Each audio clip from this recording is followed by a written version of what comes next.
Bismillahirrahmanirrahim. Assalamualaikum warahmatullahi wabarakatuh. Alhamdulillahi rabbil alamin. Wa bihi nasta'in ala umuri dunya waddin. Wassalatu wassalamu ala Sayyidina Muhammadin sallallahu alaihi habibi rabbil alamin wa ala alihi wa sahbihi ajma'in. Amma ba'du. Yang kami muliakan para ustadz, para tokoh-tokoh agama,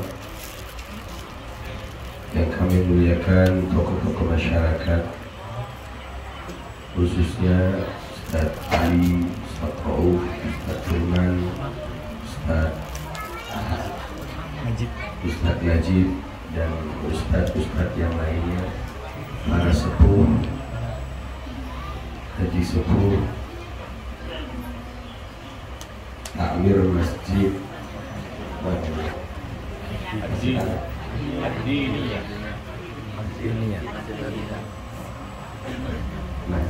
al-haji. Kami muliakan panitia penyelenggara peringatan Maulid Nabi Muhammad sallallahu alaihi wasallam.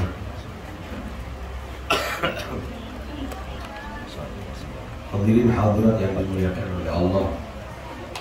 Alhamdulillah, kita patut bersyukur kepada Allah Subhanahu wa taala. Di pagi menjelang siang ini kita duduk berkumpul bersama memperingati kelahiran Nabi Muhammad sallallahu alaihi wasallam. Walaupun dengan cuaca gerimis, mudah-mudahan kita semua mendapatkan barokahnya Nabi Muhammad sallallahu alaihi wasallam. Semua apa yang kita keluarkan pada siang hari ini, waktu, tenaga, berpisah dengan keluarga, materi, atau yang lainnya, kana sa'yuhum mashkura, insyaallah usahanya tidak disia-siakan oleh Allah, diberikan penghargaan oleh Allah Subhanahu wa taala. Harapannya penghargaan itu adalah syafaatnya Nabi Muhammad sallallahu alaihi wasallam kelak di hari kiamat. Amin Allahumma amin. Hadirin hadirat yang dimuliakan oleh Allah, dari mushola ke mushola, dari masjid ke masjid, dari kampung ke kampung, dari kota ke kota, bahkan dari provinsi ke provinsi, ada peringatan Maulid Nabi sallallahu alaihi wasallam. Baca Maulid macam-macam yang dibaca Maulid, Maulid Azab, Maulid Diyaulani, Maulid Bazanji, Maulid Dibai, Maulid Sumtud Durar, Maulid Aidid, berbagai macam Maulid yang dibaca, yang intinya adalah memperingati kelahiran Nabi Muhammad sallallahu alaihi wasallam. Hadirin yang dimuliakan oleh Allah, kita berharap besar dengan acara yang sedemikian meriahnya ini, ada barokahnya, dan kita yakin bahwa ini insya Allah ada barokahnya. Amin.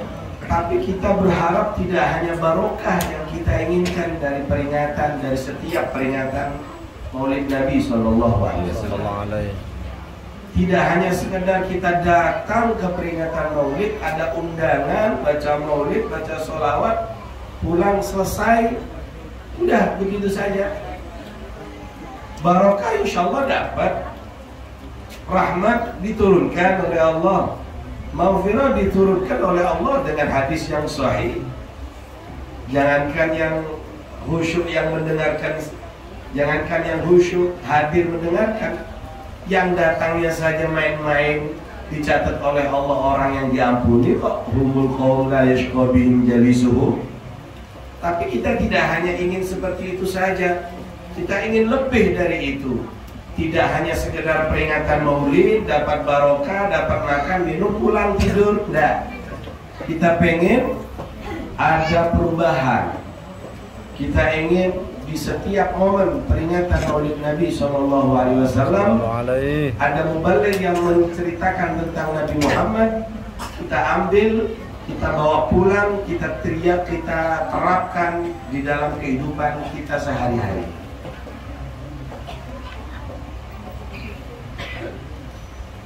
Nabi Muhammad Sallallahu Alaihi Wasallam adalah suri tauladan yang baik, dan itulah ayat yang biasanya dibaca setiap qari di dalam peringatan Maulid Nabi Sallallahu Alaihi Wasallam. Laqad kana fi Rasulillah, laqad kana lakum fi Rasulillah uswatun hasanah. Ada suri tauladan yang baik di dalam pribadi Nabi Muhammad SAW. Suri tauladan yang bagaimana? Ya tentu syariat Nabi Muhammad SAW adalah syariat yang terbaik. Akhlak Nabi Muhammad adalah akhlak yang terbaik. Kebiasaan-kebiasaan Nabi Muhammad adalah kebiasaan-kebiasaan yang terbaik. Nabi Muhammad SAW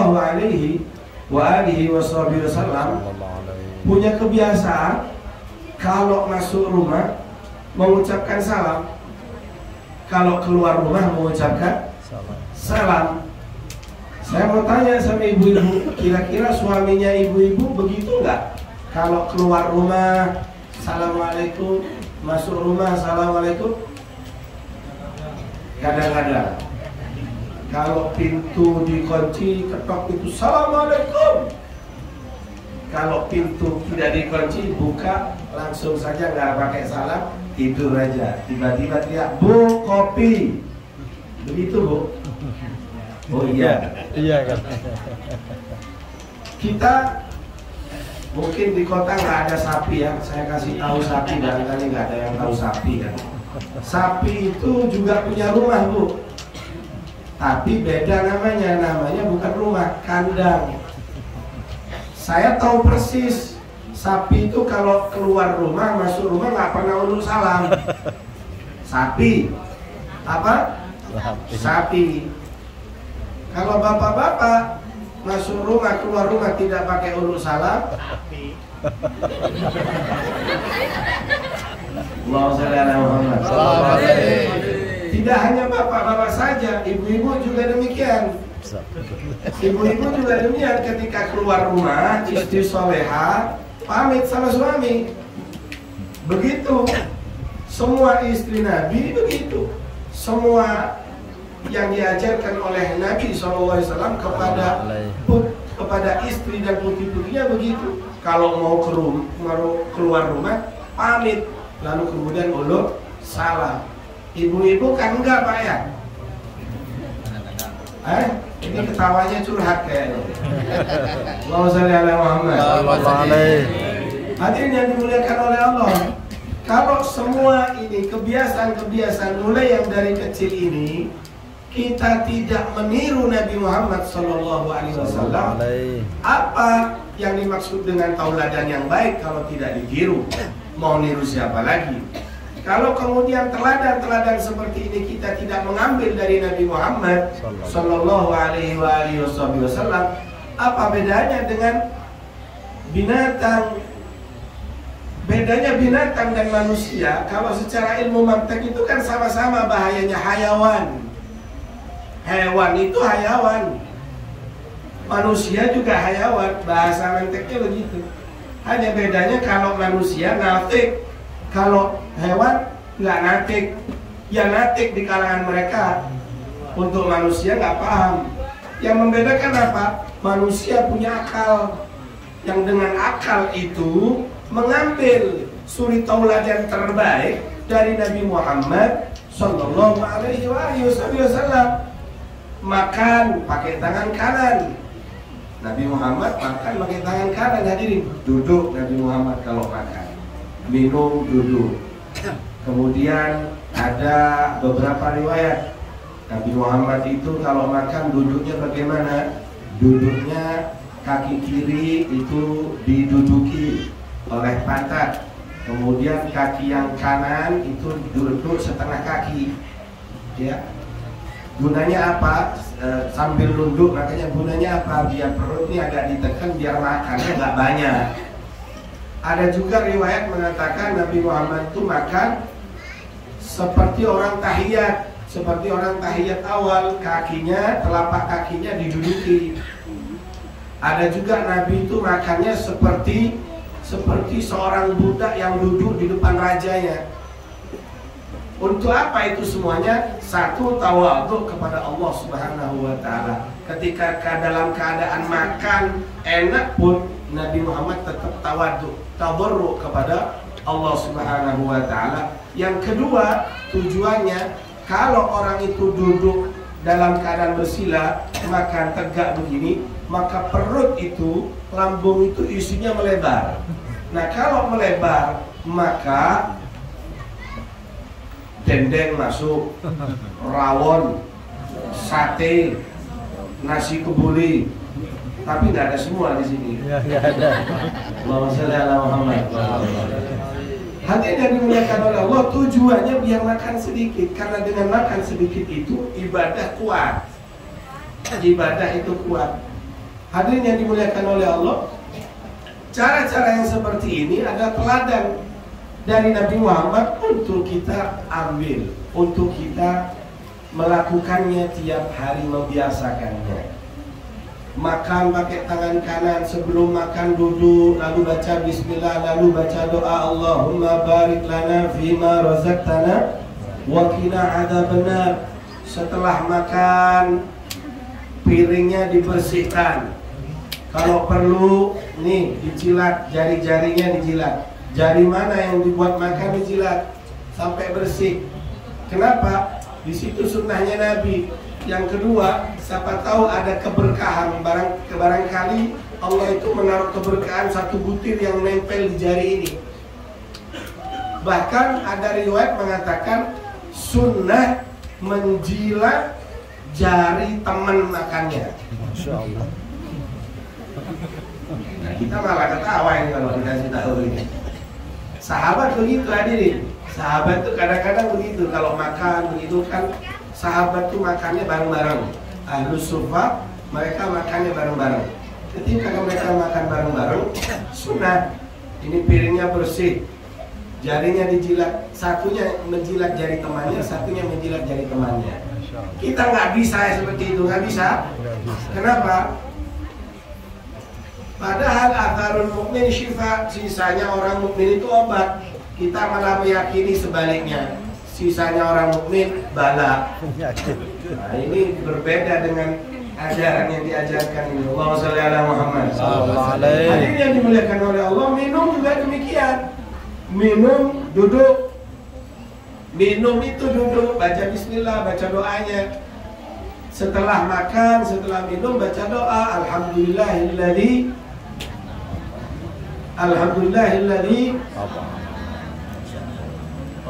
semua alhamdulillah. Baca doanya. Hadirin yang dimuliakan oleh Allah, di kota mungkin tidak terlihat yang namanya monyet ya. Saya kasih tahu monyet ya.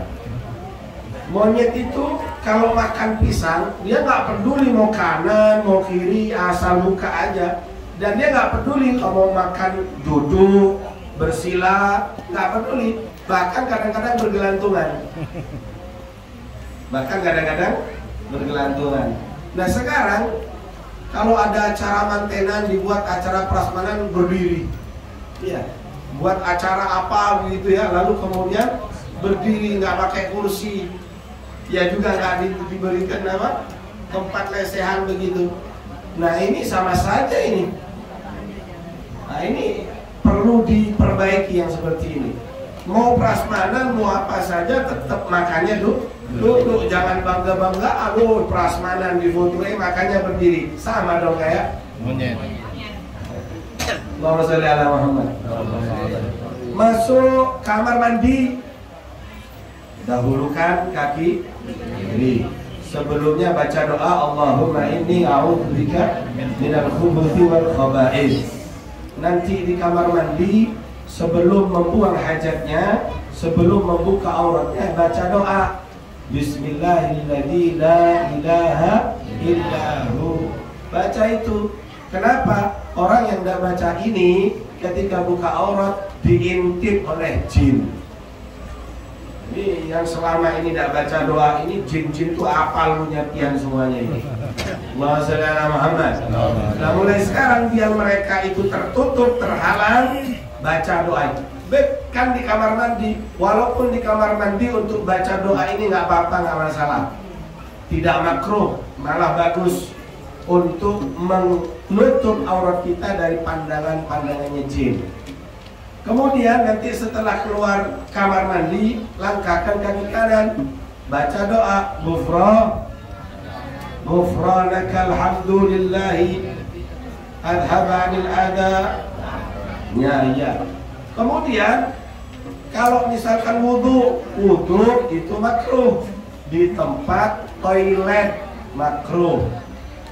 Wudhu di tempat buang air kecil, makruh.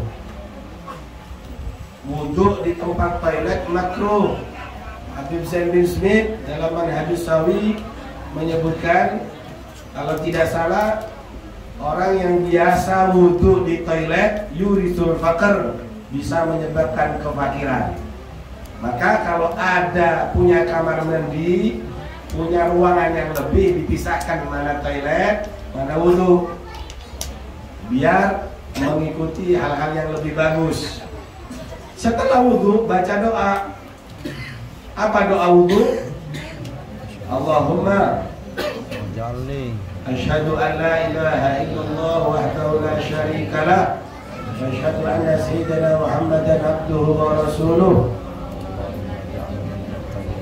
waj'alni minal mutatahhirin waj'alni min ibadika shalihin. Baru setelah itu sampean baca ayat kursi. Baca ayat kursi setelah wudu itu pahalanya seperti 60 ibadah, 60 tahun dicatat ibadah.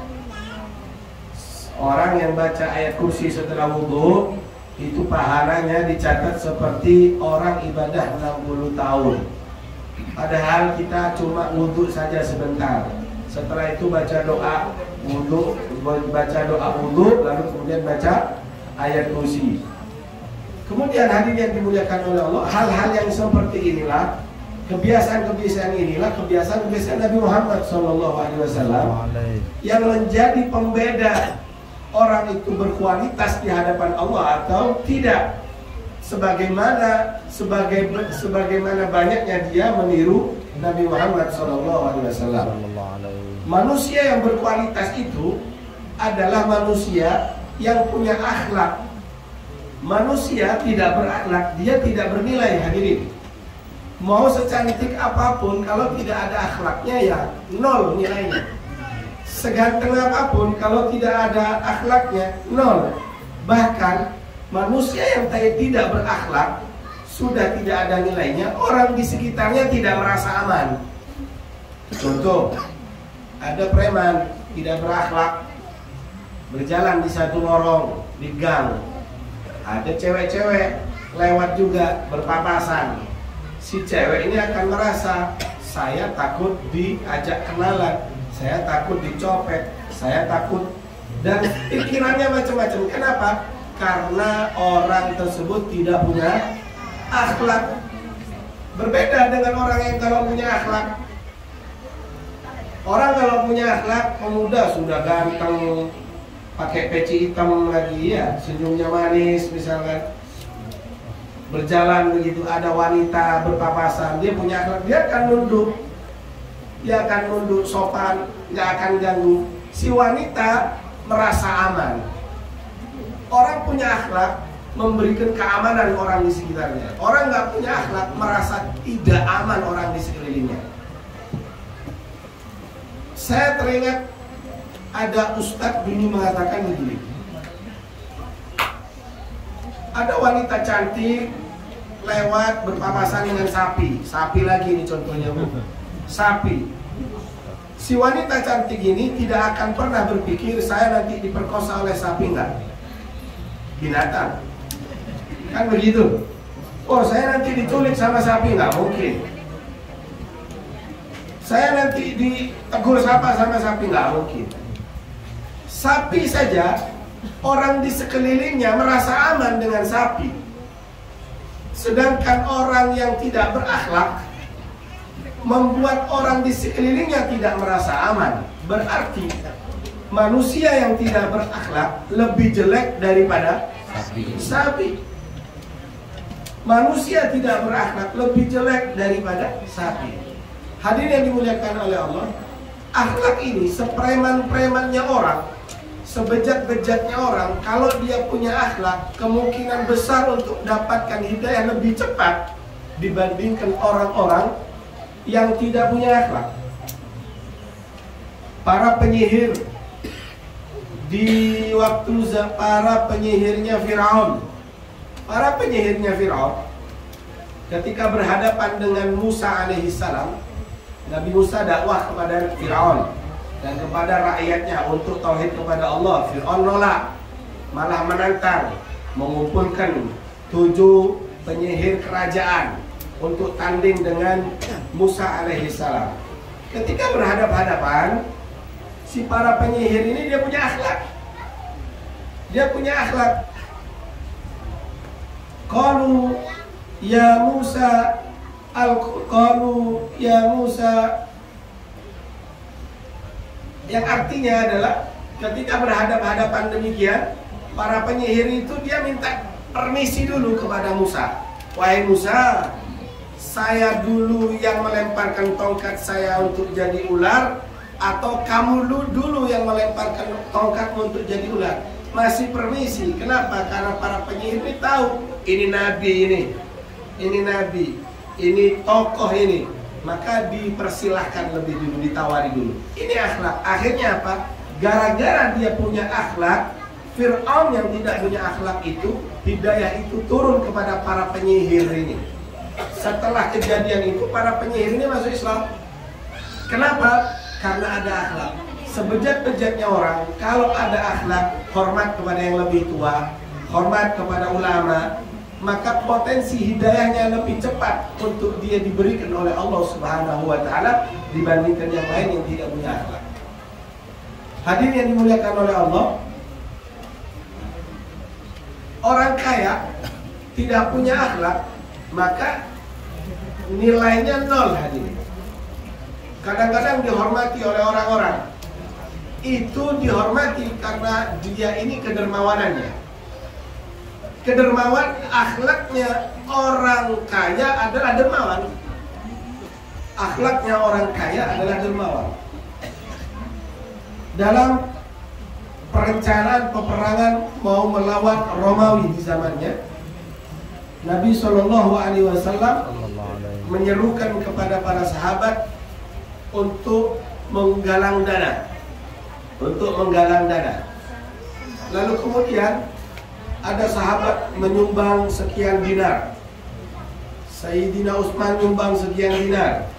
Lalu kemudian Sayyidina Abdurrahman bin Auf, ia menyumbang, mengatakan kepada Nabi, wahai Nabi, saya punya 40 dinar.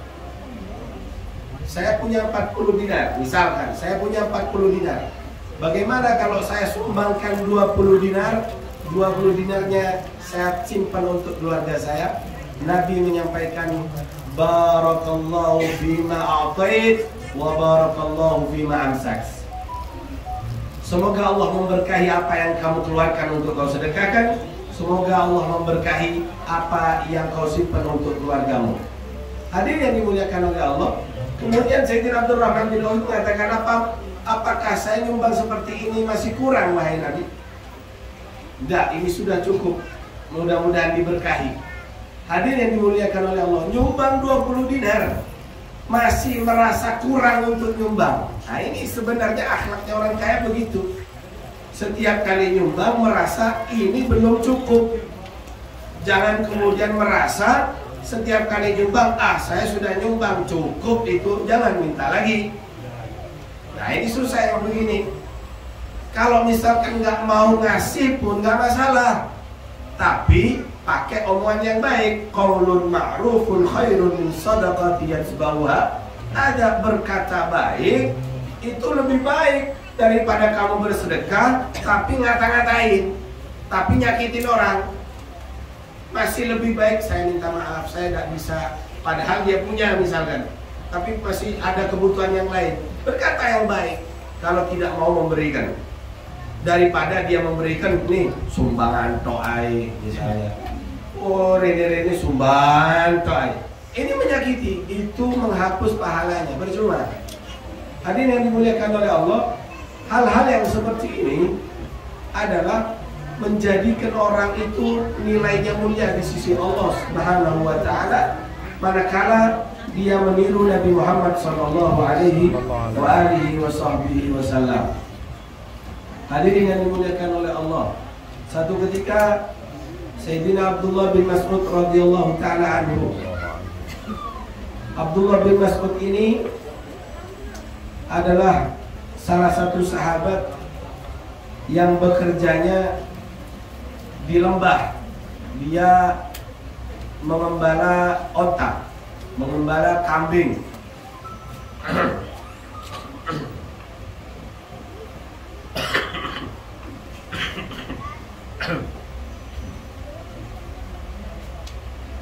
Orang mengembala kambing tentunya pakaiannya kotor.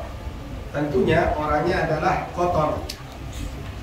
Tapi setiap kali selesai dari mengembala itu kambing, dia ingin berjumpa dengan Nabi Shallallahu Alaihi Wasallam, maka ia cepat-cepat mandi, lalu ganti baju yang sangat bagus, pakai wangi-wangian yang sangat harum.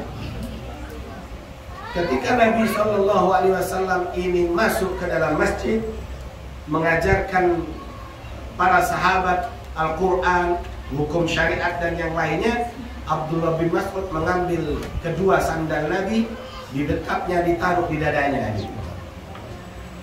Sahabat yang lain melihat Abdullah bin Mas'ud ini setiap kali ketemu dengan Nabi, ia pakai baju bagus, pakai wangi-wangian yang harum. Lalu ditanya, untuk apa wahai Abdullah bin Mas'ud, engkau selalu begitu? Maka Abdullah bin Mas'ud mengatakan, aku pakai baju bagus seperti ini, aku pakai wangi-wangian yang harum seperti ini, ta'ziman lina'lai Rasulillah, hanya untuk memuliakan, mengagungkan, menghormati dua sandal Nabi saja. Dua sandal Nabi saja dihormati sedemikian rupanya, harus pakai baju bagus, harus pakai wangi-wangian yang harum, di dekatnya ditaruh di dadanya. Kenapa? Karena dia tahu yang dilihat dua sandal ini miliknya orang yang ia cintai. Siapa itu? Nabi Muhammad. Dua sandal inilah yang dibawa oleh Nabi Muhammad ketemu Allah ketika Mi'rajnya. Dua sandal inilah nantinya yang masuk surga bersama Nabi Muhammad. Dua sandal inilah yang setiap hari bersama Nabi Muhammad. Hadirin yang dimuliakan oleh Allah, inilah kita diajari oleh Abdullah bin Mas'ud cinta kepada Nabi Muhammad Sallallahu Alaihi Wasallam. Bagaimana? Hanya dua sandal, sandal bahkan tempatnya di kaki, diinjak-injak. Tapi Abdullah bin Mas'ud mengambil itu sandal, ditaruh di dadanya dengan baju yang bagus dan wangi-wangi yang harum tersebut. Kenapa demikian? Karena tidak ada sesuatu yang kecil sepele kalau itu datangnya dari orang yang dicintai. Kenapa demikian? Karena cinta itu adalah mengagungkan, cinta itu menghormati. Ibu-ibu, bapaknya, suaminya mengaku mencintai Anda, tapi bapaknya marah-marah, terus ngomel-ngomel, terus misalkan menghardik, terus menyepelekan, terus bapaknya tidak cinta. Kenapa? Tidak ada hormat sama ibu. Demikian juga bapak-bapak, suami istrinya mengaku cinta kepada Anda, tapi Anda diomeli terus, dikasih nafkah kurang terus. Ya emang kurang, ya ditambahi Pak. Tapi ngomel-ngomel, dibikinin kopi nggak mau.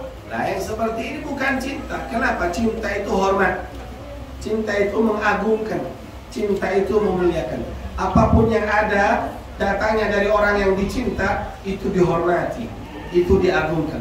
Lihat bagaimana Abdullah bin Mas'ud hanya untuk kedua sandal saja didekapnya, padahal tidak peduli bajunya itu bagus, nggak peduli. Ini sandal kan tempatnya di tanah, nggak peduli kalau sandal bajunya dia kotor dengan sandal, nggak peduli. Kenapa? Karena ini sandalnya orang yang dicinta. Begitulah hadirin yang seharusnya semua yang datang dari Nabi Muhammad SAW, maka kita ditantang kecintaan kita kepada Nabi Muhammad SAW. Mulai dari kebiasaan-kebiasaan, kan cuma makan kata pakai tangan kanan, pakai tangan kiri, kan sepele. Jangan dikatakan sepele kalau itu datangnya Nabi Muhammad, dari Nabi Muhammad SAW. Lihat bagaimana Al-Habib Umar bin Hafid. Kalau kita lihat dari video-videonya, Habib Umar itu kalau keluar dari masjid, ia mendahulukan kaki kiri, ditaruh di atas sandalnya, kemudian memasukkan kaki kanannya ke sandal dulu, lalu kemudian kaki kirinya dimasukkan ke sandal yang kiri. Dan memang seharusnya seperti itu. Pakai sandal pakai tangan, pakai kaki kanan, kemudian dimasukkan ke kaki kiri. Ketika melepasnya, pakai kaki kiri dulu, lalu kaki kanan. Kalau keluar masjid, langkahkan kaki kiri dulu. Tapi kalau mau masukkan sandal, kaki kanan dulu. Bagaimana caranya? Keluar kaki kiri dulu, taruh di atas sandal, lalu kemudian kaki yang kanan masukkan ke sandal, yang kiri lalu kemudian masukin ke sandal. Itu semua dilakukan oleh Habib Umar bin Hafid. Semuanya adalah meniru Nabi Muhammad SAW. Maka jadilah Habib Umar seperti Habib Umar. Jadilah orang yang dekat dengan Nabi Muhammad SAW karena kebiasaan-kebiasaannya meniru Nabi Muhammad SAW. Hadirin yang dimuliakan oleh Allah, ini yang bisa saya sampaikan. Saya minta maaf yang sebesar-besarnya. Saya tidak enak badan. Saya berbicara ini maksa. Suara saya hampir habis, tenggorokan saya sakit. Sebenarnya saya tadi ini tidak mau hadir. Sudah membangunkan Ustadz Firman ini untuk digantikan. Cuma saya rasa sepertinya tidak bagus. Biarlah saya hadir. Tapi mohon maaf ya, mohon maaf. Suara saya maksa ini. Saya kalau ngomong sakit tenggorokan. Doakan sehat Pak. Insyaallah. Doakan sehat Bu. Amin. Bismillahirrahmanirrahim. Alhamdulillahirabbil alamin. Allahumma shalli ala sayyidina Muhammadin wa ala alihi wa sahbihi ajmain. Allahumma ighfir lana wa liwalidina warhamhum kama rabbana shighara. Allahumma ighfir lana wa liwalidina warhamhum kama rabbana shighara. Allahumma ighfir lana wa liwalidina warhamhum kama rabbana shighara. Wa li mashayikhina sadidatina wa limina wa nasanirina wa nashara sawsana biddu'a wal muslimin amma ya rabbal alamin. اللهم إنا نسألك صحة في التقوى وطول عمر في حسن عمل ورزقا واسعا لا تعذبنا عليه. ربنا هب لنا من أزواجنا وذرياتنا قرة أعين واجعلنا للمتقين إماما. ربنا ظلمنا أنفسنا إن لم تغفر لنا وترحمنا لنكونن من الخاسرين برحمتك يا أرحم الراحمين. ارحمنا ربنا آتنا في الدنيا حسنة وفي الآخرة حسنة وقنا عذاب النار. ربي يسر ولا تعسر، ربي تمم بالخير الكريم. يعني مسر والنجوى ونجي كل بلوى، يعني مسر وإعلاني بحمي وحساني. صلى الله على سيدنا محمد وعلى آله وصحبه وسلم. الحمد لله رب العالمين. الفاتحة.